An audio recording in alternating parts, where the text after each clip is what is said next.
السلام عليكم ورحمة الله وبركاته. شلون شباب؟ جيت بفيديو جديد.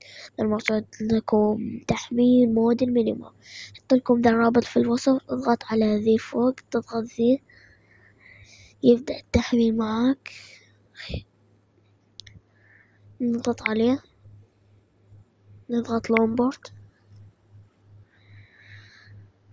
نروح للي هو بلوك لانشر. هو يوديك على طول، أو انت روح له. اوكي، نضغط على المفاتيح، نضغط ثاني زر،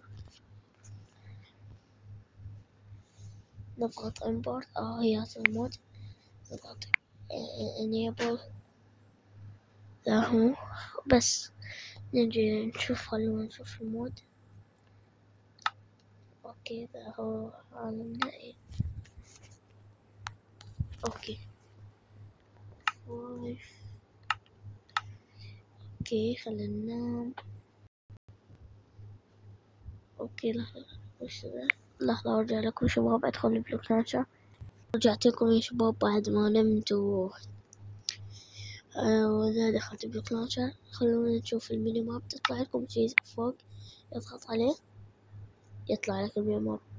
مميز بأنه يطلع الناس. خليه يفتح ويزوم. شوفوا حركات كثير، في إعدادات له. شوفوا دي الزوم نسويها أكثر شي. أوكي عدلنا.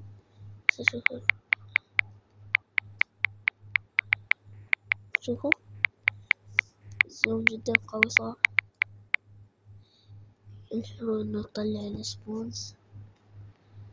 أوكي بس كنت صارت مختار لايك سبسكرايب، ويعني وانت تغير وترجع يجي تسير عندك.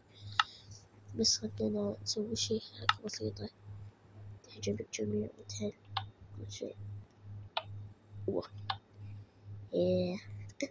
يعني بس كنت نزل لايك صار. وإلى اللقاء. بيو بيو بيو بيو. طالعة. يلا بس السلامة.